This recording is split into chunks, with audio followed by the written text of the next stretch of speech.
The Serengeti is by far Tanzania's most famous national park, and it is one of the world's most well-known safari destinations.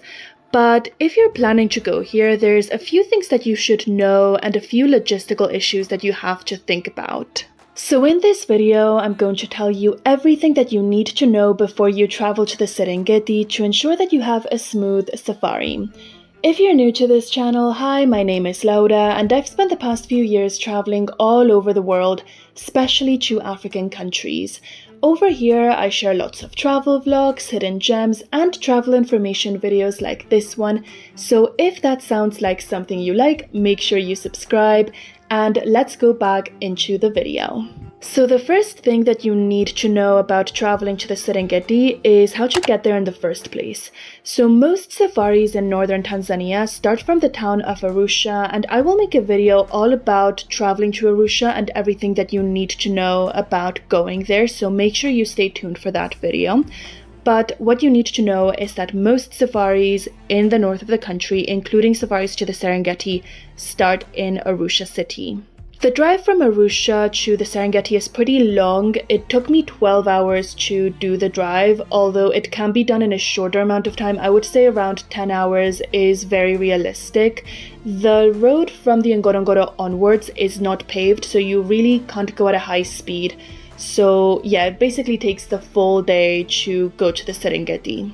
If you don't want to drive, there's also the option of flying into the Serengeti National Park. So there are several charter flights that go from Arusha to different airstrips in the park. But mind you, this is very, very expensive. So I only recommend this if you have a pretty high budget or you're doing a luxury safari. If you're a budget traveler, then I do not recommend that you look into this. Unless you're doing a self-driving safari, you don't have to worry about transportation because it will be included in whatever safari tour or safari package you book, and it will be included in the price. So you don't have to worry about it, but you do have to know that it takes a pretty long time to get to the Serengeti, and you should anticipate spending a lot of time in the car. Moving on, let's look at the types of animals that you can see in the Serengeti and how many animals you can expect to see on your safari there. Because I have found that a lot of people who have never been on safari before don't really know what to expect and don't really know how much wildlife they can actually expect to see. And I completely understand that feeling because I felt the exact same way before I ever went on my first safari. So the reason the Serengeti is such a great safari destination is because it is a grassland. So there are very few trees, there are very few bushes, and there are very few places where animals can hide. So it's very easy to see them out in the open and it's very easy to spot them. Every time that you come across a park like this, that is pretty much a grassland, has very few trees and bushes, you know that it is going to be a great safari park. There are certain animals in the Serengeti which are very common and which are relatively easy to spot. So those include giraffes, zebras, wildebeest, buffaloes, elephants. I literally saw thousands of zebras and wildebeest during my time in the Serengeti, and that was considering that I traveled in the low season. And you can also expect to see lots of different kinds of antelopes. So even in the low season, these are all animals that are relatively easy to see. And of course, nothing is 100% guaranteed because it's wildlife, it moves around.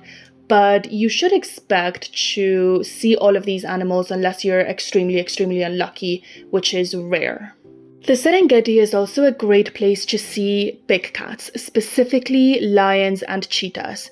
So if you've been on safari before, you know that big cats are generally harder to spot than other animals. They're harder to see than herbivores because they're shy animals. They tend to like to stay hidden. They don't like to be seen a lot. So they're generally harder to see. But Tanzania is the country with the most lions in the world. It has around 30,000 lions, like in the entire country, and half of those lions, so 15,000, live in the Serengeti alone. So if there is one place where you've got a really high chance to see lions, it is in the Serengeti. The Serengeti also has these rock formations called kopjes, which are basically very high rocks piled on top of each other. And lions usually like to sleep on top of them, which makes them more visible than in other national parks such as Masai Mara in Kenya, where they typically stay low on the grass. So actually, one of my main goals when I traveled to Tanzania and when I decided to do a safari there was to see big cats, specifically lions, because I have done safaris in over 10 national parks in 4 countries across Africa, and I've only managed to see lions once in the Masai Mara in Kenya. Every other national park that I went to, I was pretty unlucky and I didn't manage to see any kind of big cat. So I really wanted to see them again, and that is why I decided to go to the Serengeti, and I saw so many lions that I actually lost count, and it was such an incredible experience. I also wanted to talk a little bit about cheetahs. So cheetahs are difficult to see in every national park that you go to. They're a very difficult animal to find no matter where you are or where you are doing a safari. But if there's a place where you've got a higher chance of seeing them, that is the Serengeti in Tanzania. Lastly, when it comes to leopards, you shouldn't count on seeing one really, so it's not unheard of that you can find leopards in the Serengeti. I actually saw 2 during one day in the Serengeti, but that is not common at all. That is a very lucky sighting. And I also saw no cheetah, so it just goes to show you that while I can tell you what is expected and what you can kind of expect, this is wildlife at the end of the day. It moves around and it is unpredictable, so you can end up seeing all of these big cats or none of them. Other animals that you shouldn't expect to see in the Serengeti are wild dogs. They are very, very uncommon, and rhinos. So there are no white rhinos in the Serengeti, and there is a small population of black rhinos, but they are extremely, extremely difficult to see, borderline impossible.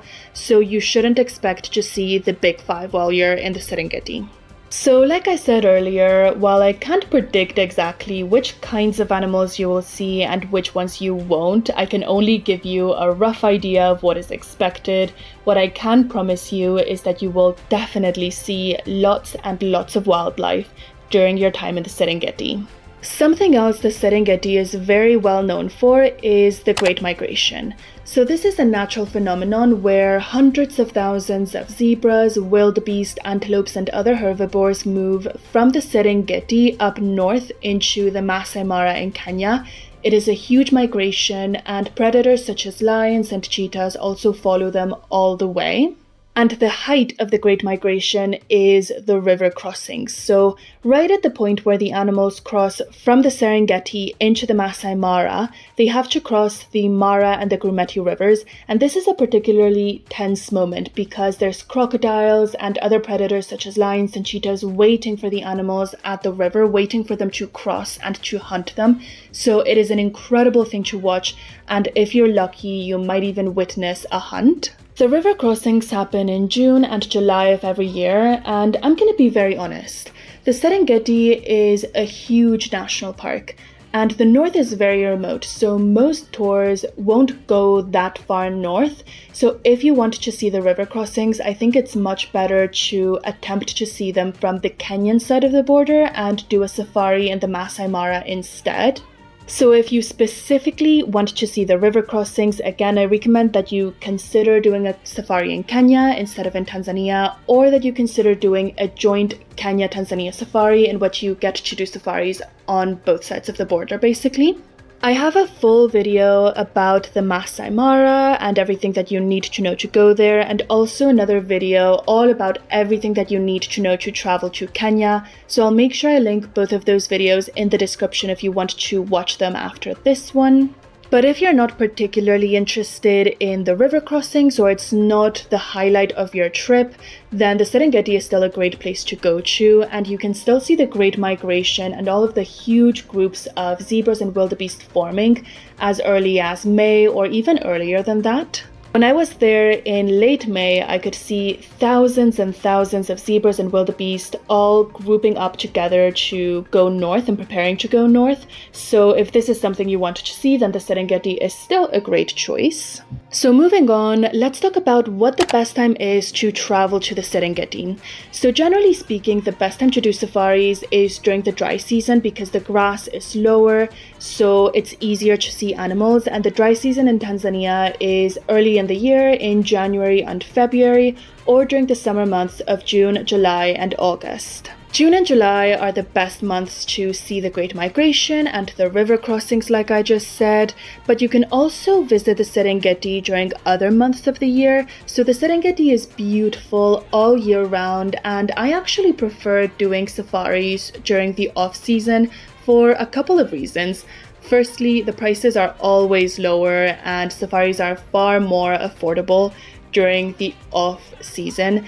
And I also think that landscapes in the Serengeti and in other national parks are generally more beautiful during the rainy season. So while the grass might be a little bit longer during the rainy season, it might be a little bit harder to see animals. You're still going to see tons and tons of them. Like I said, I traveled to the Serengeti in May. And previously, I've traveled to the Masai Mara and other Kenyan safari parks, like right across the border. So even though it's a different country, it is the same ecological region in March and April. And I saw tons and tons of animals on both of these occasions. And the landscapes were gorgeous. The land was so green and lush and beautiful. And personally, that makes it up for me. I prefer to see a beautiful landscape and lots of animals than see a landscape which is more dull and see more animals than I would see during the rainy season. I'm not sure if that makes sense. I hope I explained that well. But basically, if you can't afford traveling during the tourist season, or you don't want to for some reason, or you can't, then the off season is still a good option in my opinion. The only thing that I would say here is that I would avoid traveling to the Serengeti in the months of March and April. And you might be wondering, why am I saying that when I just said that I traveled, just across the border and I did a safari just across the border in Kenya precisely during those months? And the reason is that March and April is the months where the heavy rains happen. So it's the very, very heavy rainy season. And I was lucky and I didn't have any problems, but you might not be as lucky as I am and encounter flooded roads or roads that are not transitable and that you can't go through. So if you want to avoid this, don't travel during March and April. You might get lucky like me, or you might not. And although I was lucky, I know of a lot of people who were not, and in hindsight, I probably wouldn't do a safari in this region during this time of the year ever again.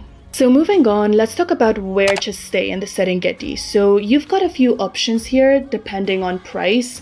And mind you, accommodation is probably what's going to determine the price of your safari the most. So this is very important to keep in mind. If you're doing a budget safari and you don't want to spend a whole lot of money, then I recommend you do a camping safari and stay in Sereneti public campsite. So I did exactly this and I vlogged it for you on YouTube. So I'll make sure I link the vlog in the description if you want to watch it and you want to know what it was like to camp here. If on the contrary you're looking for luxury, then you can stay at places such as the Serengeti Serena Safari Lodge, the Melia Serengeti Lodge, or the Four Seasons Safari Lodge. So these are all wonderful places to stay, but mind you, they are expensive.